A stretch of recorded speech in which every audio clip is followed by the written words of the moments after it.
Now, I'd love to bring up our next panel, fostering a diversity, equity, and inclusion community as a Latin leader. All right, so on our panel, we have Marcela Delicioso. We have Marcela Delisio, who is passionate about marketing with more than 20 years of experience in both B2C and B2B markets. She currently works at IFF as a customer experience manager for Latin America. She's also the chapter woman leader for South Cone, which is Argentina. I'm in Patagonia right now, Uruguay, Paraguay, y Chile, and works within the Diversity and Inclusion Council for LATAM. We also have joining us today, Graciela. We have Graciela joining us, who actually, she was in the chat box yesterday, dropping lots of knowledge and giving a lot of her experience. So I'm really excited to hear from her today because I know that now that she has the mic, she can dive in deeper there. Graciela is the daughter of Mexican immigrants and is a highly decorated U.S. Air Force veteran, award-winning author, and bilingual public speaker on women in leadership, personal branding, the art of belonging, and more. She is now the CEO of Gracefully Global Group, an educational publishing company creating groundbreaking literature and online classes to showcase the positive contributions of Latino Americans in the U.S. and to all people in the U.S. We also have Ricardo Garcia-Amaya, who is the founder and CEO of VOIQ. His company raised $5 million from top Silicon Valley investors. VOIQ is leading the $500 billion transformation from humans to conversational AI voice bots for business. Ricardo was recently recognized as a Silicon Valley top diverse tech 40 under 40. And they all will be joined in conversation by our very own Leandro, who is PowerToFly's event specialist, diversity, equity, inclusion event strategist. So I'm going to pass the mic to you all. Great to read your bios. I'm excited to hear what you all have to say. Muchas gracias por compartir los consejos y las historias. Gracias. No, thanks to you for all the introduction. It's really interesting to be here with you all, talking, connecting, doing networking here at PowerToFly, and knowing that everything that we're going to be talking during this last, I don't know, 50 minutes or so is going to be reaching a lot of people, a lot of leaders, talents, people that it's going to be resonating with our ideas, thoughts, and opinions on many topics around diversity, equity, and inclusion. And us as Latin leaders, as we call this conversation and talk today, how do we keep fostering our identities into our workplaces, how our identities impacts on everything that we do? So just to kick off this conversation and to give this first question that I would like to hear, like very insightful thoughts, is what that identity means to you. When you hear about identity, how that resonate with you, with what you do every day on your teams, when you are delivering new strategies, when you are connecting to customers, in terms of who you are as a leader, of who you are being today, right? So when we say identity and leadership, what does come to mind to you? I don't know who wants to go first on this one, but it's a really good one to kick us off.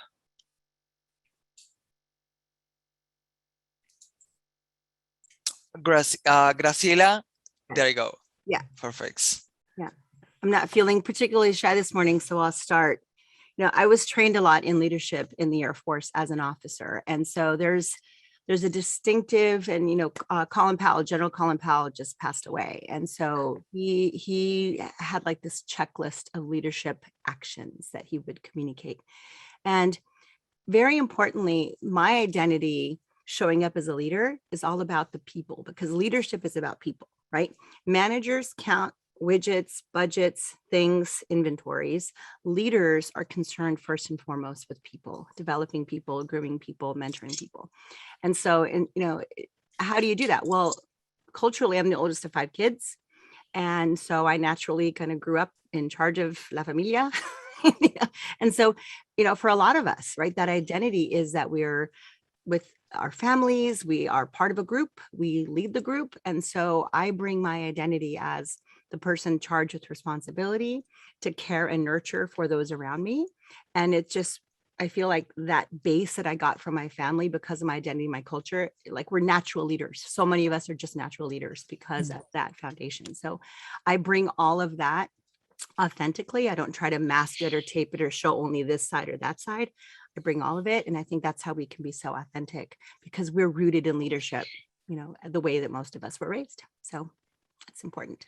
Absolutely, that it's not something that we just do and know how and learn to, but we lead everything that we do, our relationships, you know, everything, the decisions that we make across time. So it's really interesting. And this kind of differentiation of manager and being a leader in terms of task or how do you connect to people and their identity. So I think that's really powerful for you to bring. So thanks for sharing that with us, Graciela. So who wants to go next? Ricardo? Sure. Hey, how's it going? Can you hear me? All right. Amazing. Sounds good. It's early here in California. So so I would define it very, very much along the same lines, like upbringing, culture, personal experience. And in terms of leadership, the way that I see it, it's really championing and encouraging every individual to get through those invisible walls that most people see that they're actually not there. That's how I see it, and that's how I carried out the type of leadership that I do with the top American Latinx tech leaders. But yeah. Great. Thanks for being so clear on that. Yeah, it's always there, as Graciela says as well. So identity is huge on everything. And I think it's not like something that I think it's something that changed over time, like who we are, how we are doing what we are doing, and we are having success or not, and growing and doing businesses and impacting on people. So I think that everything is connecting on that. So Marcela, what can you share with us about your identity as a Latin leader working all across Latin America and connecting on EFF with so many people and so many customers as well? Yes, Leon. First of all, thank you for this invitation. And really, it's a pleasure to be here with all of you. And really, is exactly that mentioned Graciela and Ricardo. We are a leader, yes, and emphatic leaders, yes, because it's very important to put in the other shoes, yes. It is to understand what think the others, or what is the big cultures or the different cultures here in Latin America. We are a lot of change, a lot of challenges for different in Brazil, a lot of different Brazilian. We are talking about, for example, our language. Yes, in Latin America we have two big languages, Spanish and Portuguese. Yes, and we have to handle this type of difference and to recognize the others, to recognize, to sometimes to understand how value added we can add in the community, at the end in the community, yes, obviously in the company, obviously with our customers, but at the end we can to build a better community. Yeah, absolutely. To keep moving forward into creating better, actually, organizations that take better decisions, that have better impacts on people, and open opportunities and access in terms of human rights and visibility. I think that everything that you are saying in terms of the different cultures and everything has to be with also bringing ideas to the table and new solutions and innovation and learning from each other. And I think that we can learn to do that as well. You know, like we need to learn about intercultures. We need to learn about identity or sexual orientation, gender, you know, all of these topics that tends to be so theoric, but we all live in it, are things that we can learn from it. But hearing from you all is really also inspiring, knowing that you connect to a lot of people. So Juan, last but not least, to hear from you, being a Latin leader, living abroad, living in the UK, thriving on your career, what can you tell us about your identity and how has it developed all across working on Google? First of all, thanks for this invitation, Leandro. I'm really excited to be here. I echo the other panelists. I think that from my perspective, identity is the sum of all those aspects of our character that makes us unique somehow. But at the same time, I think that those are the aspects that also help us to connect with people and that make us have very special connections in our lives. And I can tell in a very personal experience, when I moved to London and I was able to start being myself at work in my life and bring my true self identity to my own business and personal life, everything changed and connections started getting better. And that also made me a better professional. So I think that making sure that we can, that people can bring their own identity to work, it's something that we need to work as leaders and to make sure that we are promoting that. Absolutely. I resonate with everything. And like when people ask, but do you need to show like, and people need to know that you are gay or that you are this and that, you know, like we bring everything of who we are to work and we develop every decision and every connection from our own identity and history. So I think that this has to be with everything, like how we grew up, what were the things that we were able to do when we were kids, you know, and how this impacts now or on our adult life when we have to sometimes perhaps inside of the companies and the organizations that we work at and the teams that we are building, we ask people to be inspiring, keep motivating, be happy, you know, like, and all of this is really intense. So when we come to terms that we are talking about individuals, we are talking about identity, talents, keeping these people, you know, like these people bringing new ideas and solution and making the decision to stay inside of the companies like Ricardo are building and impacting in a lot of communities or all of your companies. And it has to be, just to move to the next question, identity with Graciela was saying at the beginning of this personal branding, you know, like, and the prints and everything that we live and the experiences that we create when we are leading, we are not just sharing knowledge, we are sharing, you know, energies and connection and emotion. We bring everything into all of our workplaces. So I think it's really interesting to work and talk about identity. So thanks for everything. We're going to go to the next one. And we want to know more about you, what you do right now, what are you doing, the businesses that you are developing, the teams that you are leading, what you are into now in terms of your professional career, being a Latin leader or a Latinx leader. Ricardo, do you want to go first? Because I think it's really interesting. Sure. And I guess it ties a little bit to identity. And I think there was an early conversation about the Latinx versus Latino. And I feel like I'm a little bit on both backgrounds. I was born in New York, but raised for 15 years in the outskirts of, and on a farm in the outskirts of Bogota, Colombia. And then moved to New York City when I was 15, lived in New York City 20 years, 6 years in the past, San Francisco in the Bay Area, and now in Carmel Valley. So I definitely get I really understand from both ends, the Latino and Latinx, the Latinx conversation, which is really interesting. I moved to Silicon Valley about 7 years ago. started a tech company, went through the top technology accelerator in the world, Y Combinator, got mentored by the best early 30 somethings, people run billion, already built $1 billion tech companies, et cetera. And that's what I wanted. So it paid off. Build VOIQ, raise 6 million now, and also build a community of the top American Latinx tech leaders. And we have 65 top American Latinx tech leaders.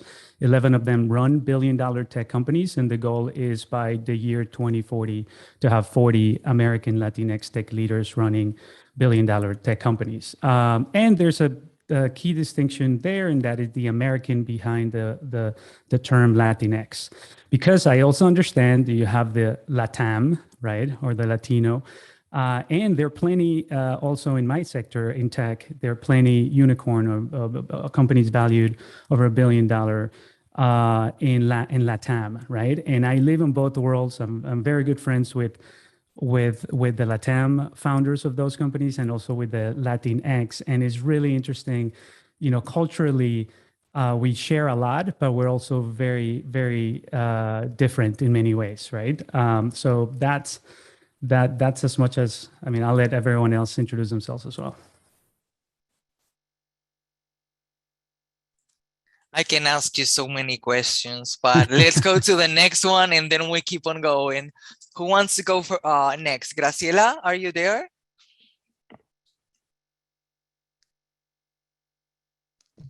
Of course I am. I'm just listening to Ricardo's success story. Yeah. So the question is about what we're doing now, but I think to understand why I'm doing what I do now, I have to tell you what I did before. So I was commissioned as an officer into the Air Force right after the Air Force paid for 4 years for me to go to University of California, Berkeley. And then I spent 10 years flying for the Air Force on a 4-person crew. And it was globally. And, on day one at flight training, they give you this exact same flight suit. Okay. So everybody puts on the same clothes. And therefore, you all lose your identity and you're not you anymore. You're part of a team. Very importantly, though, I was also paid the exact same salary as the 31 men in my flight training class. Okay. That's how I started my professional career. So I became a crew member, a team member, and frequently reminded that there's no I in team. That is something that they tell you all the time in the military. There's no I in team, which means you lose your individual identity. You are always concerned about how your crew flies, how your crew operates, right? So that's a very important part to why I'm doing what I do now. So I completed my master's degree. I got out and my husband and I relocated back to the Bay Area where we'd gone to school. But at that point, when I got out, I did not talk about myself at all. I didn't want to, the way I was raised and the way a lot of us are raised. I just didn't want to. I completed my degree and I had this amazing network of women who basically said, you are now you, and you have to figure out how to talk about your own value because you don't have a team anymore. That team is in the past. So how are you going to intrigue people with your story? So they mentored me, did self-assessments, informational interviews, all this because, it is very hard for military people to leave the service and then become a civilian and know how to operate. You guys have been operating in the civilian workforce the whole time.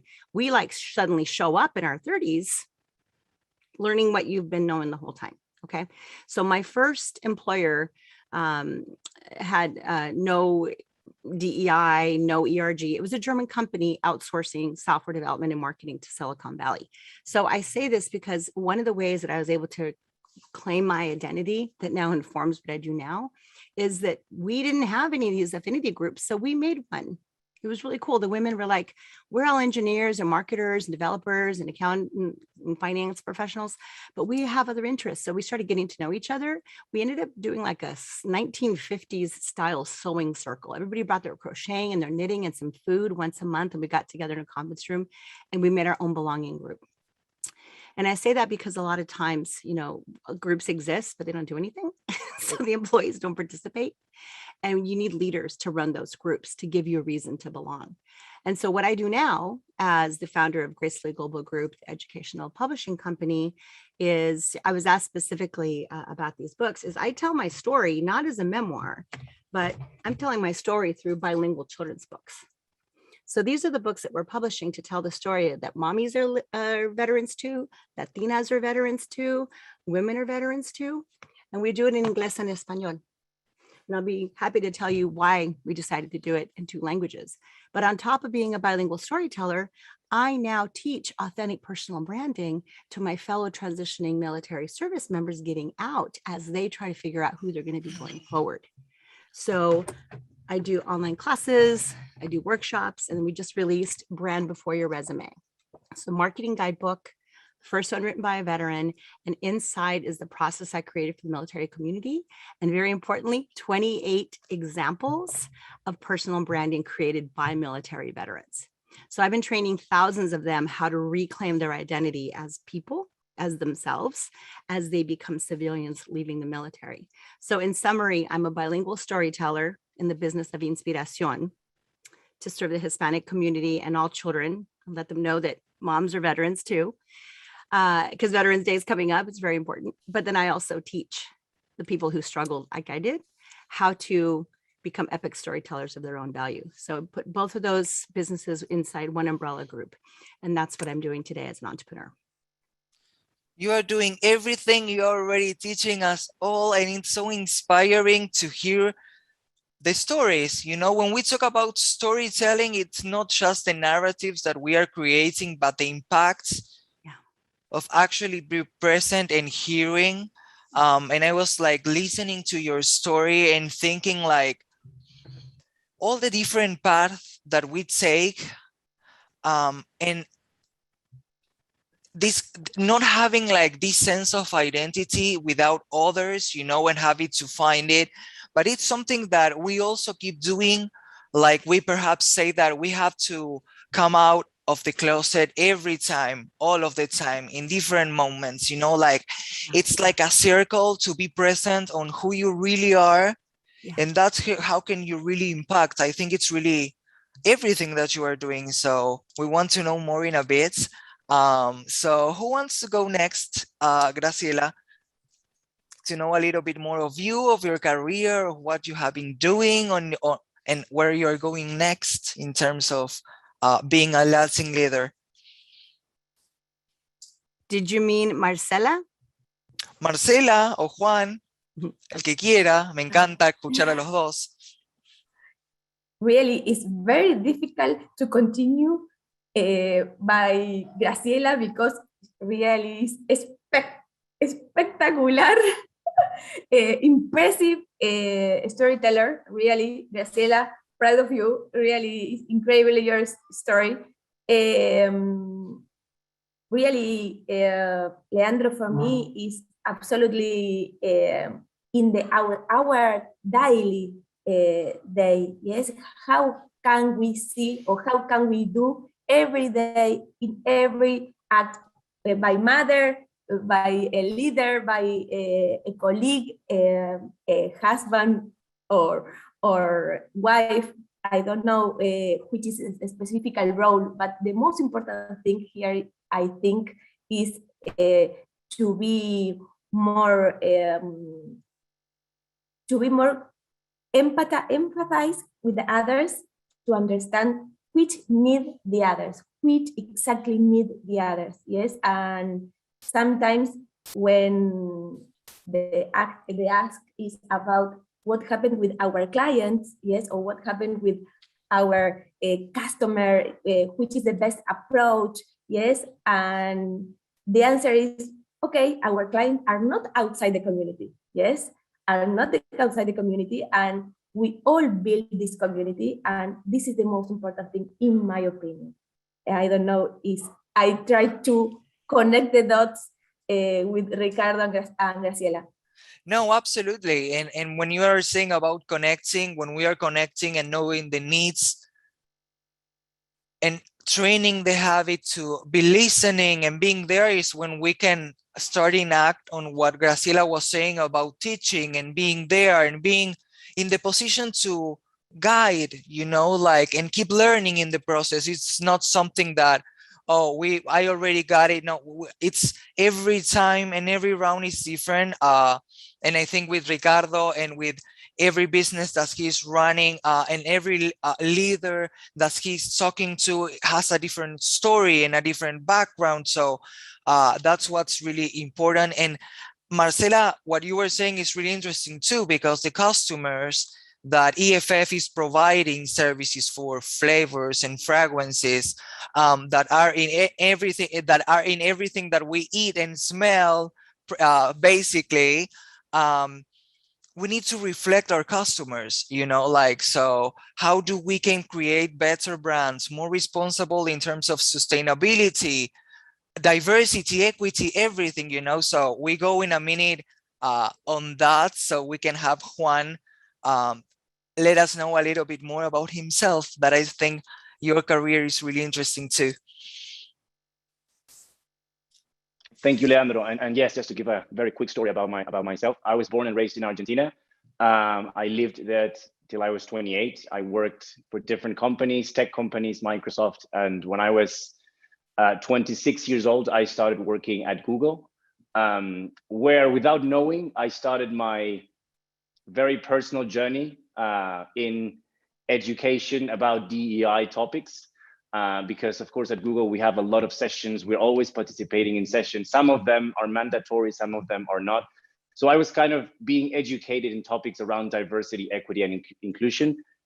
And as I said, without knowing, that was triggering my initial steps in my personal journey to become a gay person, or to realize that I was a gay person. So that I can say that I can say from a very personal experience how companies can actually have an impact in people. By participating in these sessions, I realized how important it is to provide a safe space. So then I moved to London, and I said, with my experience, I need to do something about this. I need to start generating the space for people to also be able to educate themselves and grow their knowledge around different preferences, different choices, different religions, cultures, etc. So that is why when I moved to London with Google also, I decided to start leading DEI chapters and become the lead of a specific educational program that we have here, in which we deliver monthly sessions to talk about different topics. And being very, very honest, I was extremely ignorant 3 years ago when I moved to London and I started this. But I think that's one of the main things that we need to do, educate ourselves. And that's how we can actually generate a more inclusive society, a more inclusive culture in our companies, in our families, in our friends, to make sure that everyone feel that they belong to where we are.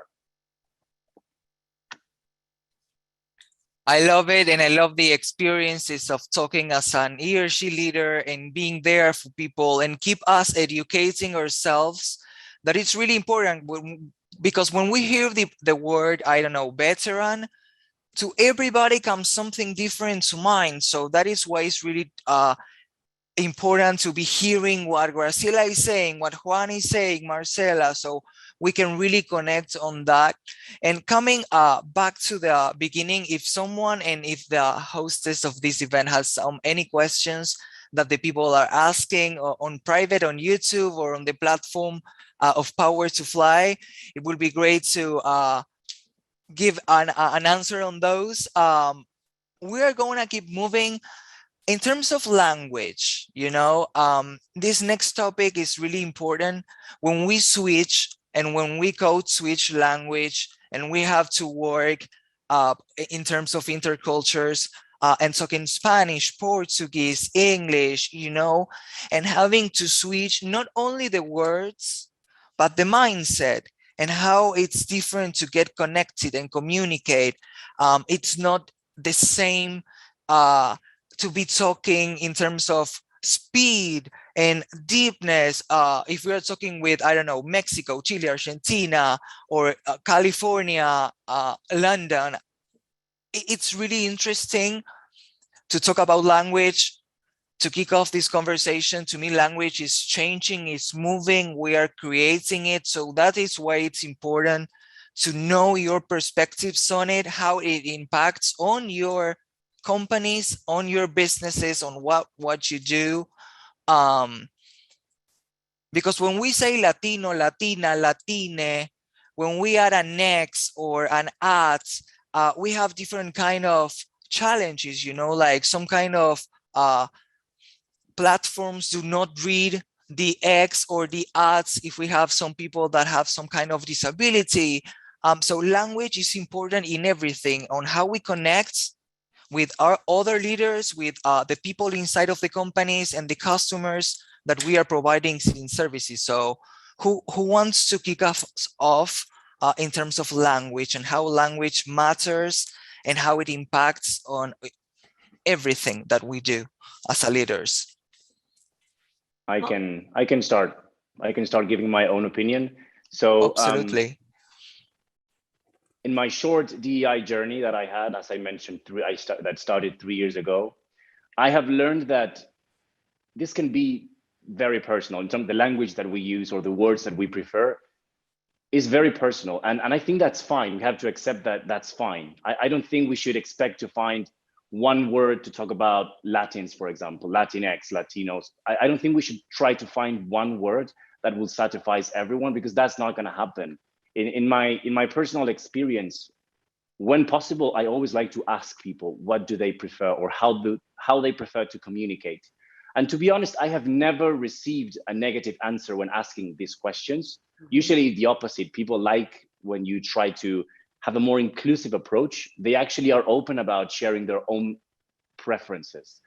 And on the other side, I also think that we have to be open and understand that people are learning about these things, and mistakes are usually not coming from a bad side, from a bad place. In my own experience, 7 years ago, we didn't have the awareness that we have today in terms of how important it is to be inclusive and how everything and how we need to work on this. And these cultural changes, they take time. It's not something that we're going to achieve from one day to the other.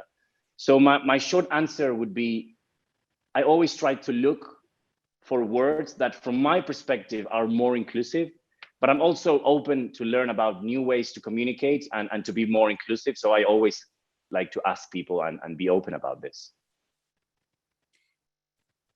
So, yeah, want me to continue? For sure. Continue. So as an author and as a person that is always with words and thinking about words and thinking about, storytelling through words and representing, the first book that we published is called Latinovating, Green American Jobs and Latinos Creating Them. So these are 10 stories of Latinos and Latinas who, like 8 out of 10 were first generation college graduates. Most of them spoke Espanol. They were from Puerto Rico, Miami, Cuba, Bolivia, right? So like I was interviewing Latinos from all over the place. And then I had to choose words to represent their stories in a book that was going to be distributed globally, right? So this language of the questions of how you talk about groups, right? Versus how a person identifies with a word. It's such a loaded subject. And at the Silicon Valley Latino Leadership Summit at Stanford that we have annually, I heard Dr. Roberto Rodriguez speak, and he has this book called something about Latino talent, like attracting and retaining Latino talent. And I'll never forget what he told us that day. He put up the word Hispanic. He put up the word Latino. This actually predates the academic development of Latinx for inclusion, but it was just those two words.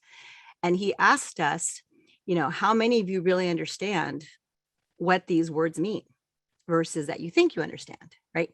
And so then he gave us the actual definition of what is this word Hispanic and how did it come to be? And what is the word Latino and why is it different? Because, one's ethnic and one's a political word for the US for counting people, right?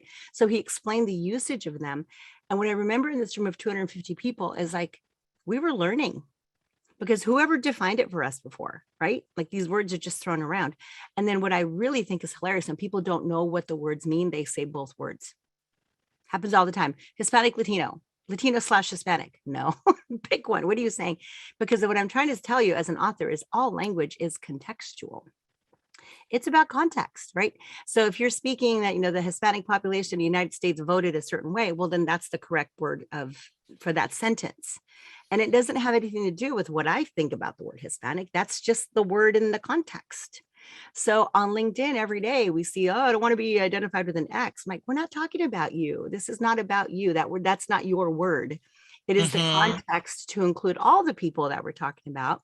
And it's gender neutral. We don't, we're just using it. It's not that we're labeling you with that X. So I think that's so interesting because and that's what I want to say is all language is contextual. And so if we understand the context and the meaning of words, then we use them better. And if we don't, then we're just going to be confused. And so what Dr. Rodriguez said that day, he just looked at us and he said, so if we Latinos don't understand the proper context and usage of these words, how do we expect anybody else to understand, right? Absolutely. That question out there, because that's the question of, it's context. So that's absolutely. And to like distinguish between what you think you know, what you really know, how it resonate with you, and the impact that it's going to be having on others, as Juan was saying too.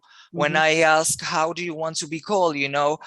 Perhaps for some people, this might sound silly or do not know where you're coming from with this question, but it's really interesting to know because it makes people think too, just to stop for a second and reconnect. In terms of you, Ricardo, of VOIQ, do you provide services in both languages? How can you tell us a little bit of that before we go to Marcela and talk a bit more? Sure. Yeah. So we have a SAS platform, a platform where businesses can come and build their own AI voice assistants for their websites, for their web applications, for the mobile applications. So it's a no-code platform, so you don't need to be technical. We right now our main is really interesting. Within the world of conversational AI, you have different technologies, each one $1 billion in multi-billion dollar industry: text to speech, speech to text, natural language understanding, synthetic languages, right? Accents. That's one. So all of those, we combine them and bring them into a piece of software where businesses do not need to, they can use it for customer success, customer support, marketing, sales, etc. That said, there are specific languages that are way more advanced. In English is the most advanced in terms of conversational AI because it's the most work that's gone into that language. So English is our primary language, and our primary market is the United States. That said, of course, you can within that world of English, then you have accents, right? When somebody interacts with an AI voice assistant, not only needs to understand English, it needs to understand your accent. So that's already complexity in there. And then there's the actual question of, language. Like, do you support a conversational voice assistant speaking in Spanish? The answer is yes. All these languages are available. The difference is that some of these languages are way more developed. So the voice assistants are going to be they're going to have a more natural conversation with you in English, and that order goes. And that's very universal in terms of whether you're speaking to Siri, Google Assistant, you name it, any other assistant for consumers or any business type of assistant like the ones that we allow you to build for your own product. Amazing. And actually that is going to keep improving. When we talk about accent and understanding and speed, it's everything. And it's going to really interesting to know what the future has to come in terms of all of this intelligence and technology that it's bring us all together. When we talk about language, we are talking about actually on improving how we communicate and how we create visibility through our communications and everything. So I think technology has a really impact on everything, and we can see everything from our phones today. So having access to communicate through an app, through a platform, it's really interesting to hear. So thanks for sharing that, Ricardo. And Marcela, what about you, about language, talking, managing teams in different countries, that it's going to be, because the language change, and how we do everything, how we perceive time, how we, resonate with leaders and decision making in terms of creating good moves towards the future. What can you tell us about that? And how the products adapt in every country. That's really interesting too. Yes, yes. We can to adapt, yes, in every country, yeah, but in Spanish is more easy, maybe, yes, but when you talk more inclusion, really we can to introduce to the concept, yes. For example, last Sunday was here in Argentina, the Mother's Day, yes, and we talk of the motherhood, yes, not only the Mother's Day, yes, and maybe it's more is the concept, yes, and to understand or to try to understand again about the others, yes, or maybe it's more comfortable to talk about the concept, yes, or to talk about the holistic, yes, concept, yes, to include the others, yes. Different kind of motherhoods. Absolutely. Totally. And yes, Graciela, sorry. No, I was just thinking about what you said with, the concepts and the words with something as complicated as motherhood. And there's like lots of different words to describe it, right? And you made me think about when we were writing the first children's book, I had moms from, speaking of motherhood, I had moms from Ecuador, Costa Rica, Mexico, and Puerto Rico read the manuscript in Espanol after it was translated by a Mexican-American woman, because I was trying to figure out, like, are we using the right words to tell a simple children's story, right? And I'll tell you what, I had never imagined how many opinions there would be about how to say something as simple as cachorrito blanco. Okay, there's a little peluche, which I would call him a peluche, right? But we had all these women like, oh no es cachorrito, es peluche, and like all these opinions. I'm like, oh my God, because it is. I mean, Spanish is that way, right? And it was just this incredible reminder of when you're trying to say the simplest things, there can be so many different ways, which I think is beautiful. It's the richness of the Spanish language, but also how it could lead to confusion. And that's just this, a little stuffed little toy. If you're talking about motherhood, imagine what could happen. So I just wanted to share that because it's a beautiful gift that we have, those of us who, my parents insisted that I speak Espanol the moment I walk in the door after school. So they raised us that way. They would not talk to us if we're speaking English. It was always about Espanol en la casa. And thank God for that. But it is so incredibly complex. And I now that we're publishing books in 2 languages, I feel it all the time. We're going through the same process right now with the 3rd book. And it's like, how can we disagree on such a simple word? But that's the fun. That's the learning. Right. And then I learned. Absolutely. And if we get complicated on talking about that, let's not even start talking about sexuality or other things, that comes to terms that everything communicates. Language is not only what we say and how we call things and stuff, but how we act and behave around creating safe environments, and actually to feel like this sense of belonging that we were talking. There was one question, we have 10 more minutes left to talk, and it's really interesting. There was one question to Juan that I wanted to ask. When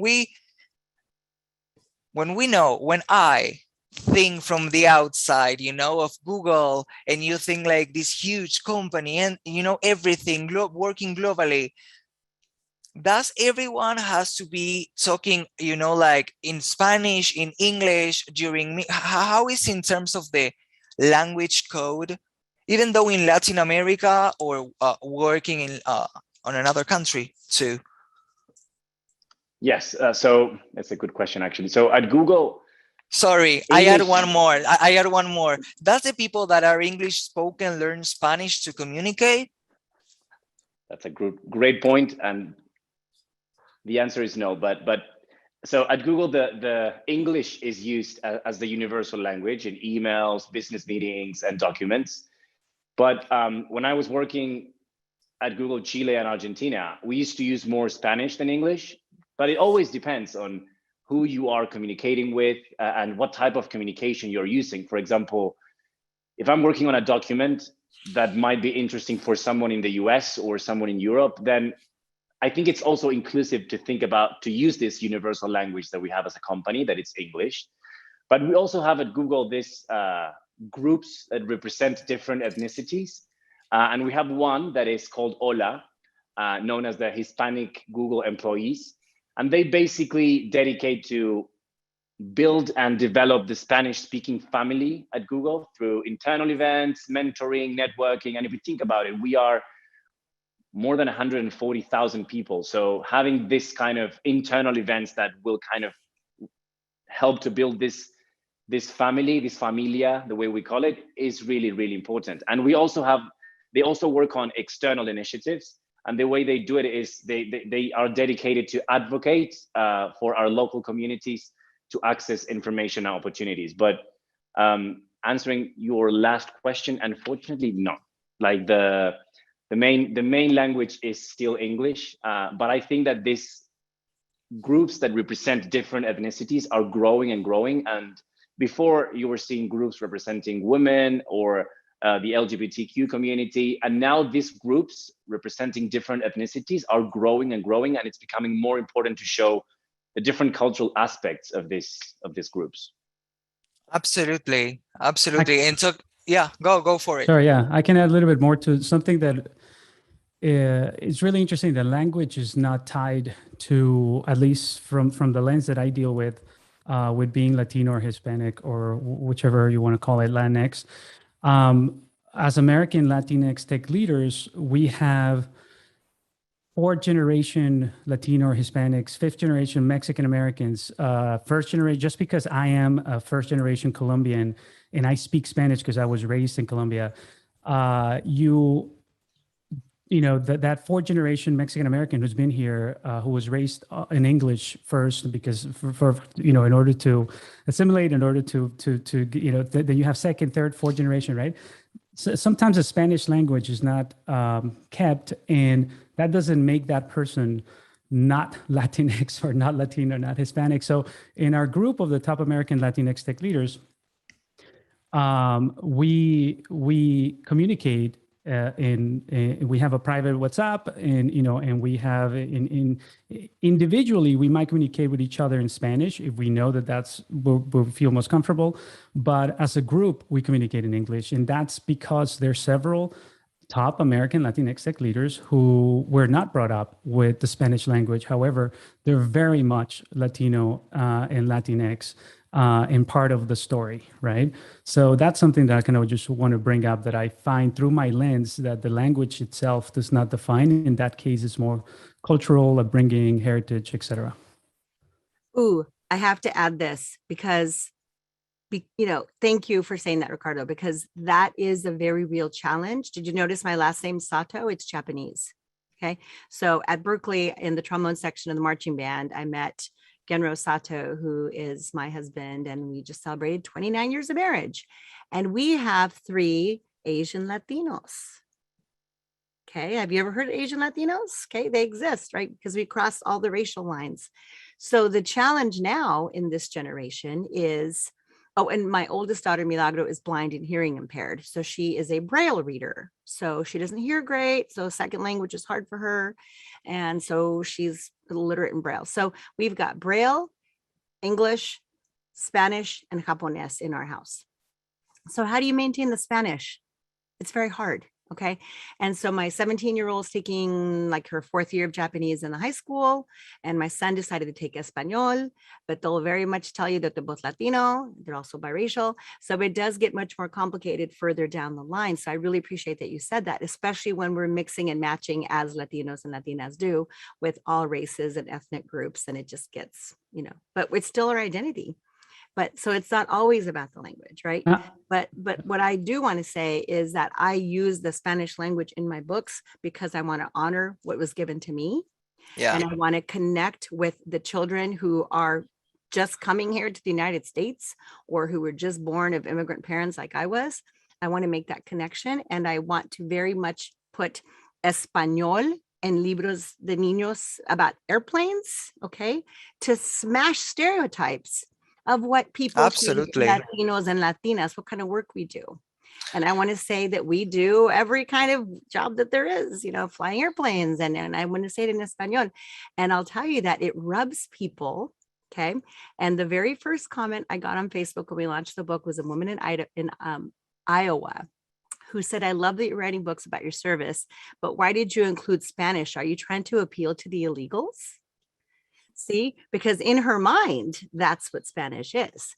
And so I was like, Absolutely. ooh, teaching moment, right? And so I was able to educate her on how wrong that was and why I'm using Espanol. So everything I do is very intentional with the language to just kind of smash stereotypes and blow up people's minds about who we are. I would just add also one more thing, and I know that we're running short. A key distinction, again, I mentioned at the beginning that I lived on both worlds, so I understand kind of the Latino, Latinx. The key distinction, at least the way that I see it, is that when I'm in Colombia and I was raised in, grew up in Colombia, I was not a minority, right? I'm one of 40 million Colombians, right? And we have different colors, et cetera, but the identity is Colombians. When you move to the United States, whether you are from Puerto Rico, which actually is American, Mexico, any other country, you can be Colombian, you could be Mexican, but you are a minority in this country, right? In the United States. That is a key differentiator and a key, one of the hardest things to understand for somebody who's not a minority, like my fellow friends that are Colombians, full-time, Colombia, who come, visit New York and then Miami and this and that, but they haven't lived here. And I would say that in my experience, it took me about 15 years to 20 years to switch I'm Colombian to I'm Colombian American to I'm American Colombian. That's where I am right now, right? Because you create bonds with fellow, not only Colombians, there's fellow Absolutely. Latinx that come from all, and you share that experience of being a minority and in learning about their cultures, their languages, etc. So I'll just leave it there. No, it's amazing. And with this reflection that you will bring to the table, it all has to be, and it comes down to intersectionality, human rights, to cross and look beyond borders, look beyond language, and just to go deep into identity when we talk about creating and crafting better businesses and organizations and teams towards the future, like impacting from who we are in terms of everything. So in this last minute, I just wanted to make sure that we're going to be sharing, and you can looking after you to keep growing your networking. So I just wanted to thank you all for being here. So this was a really great conversation.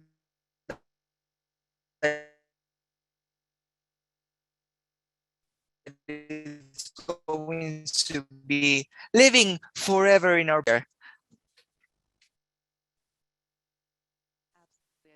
I think we lost Leandro there, but yes, to echo his closing remarks, thank you all so much for sharing thoughts.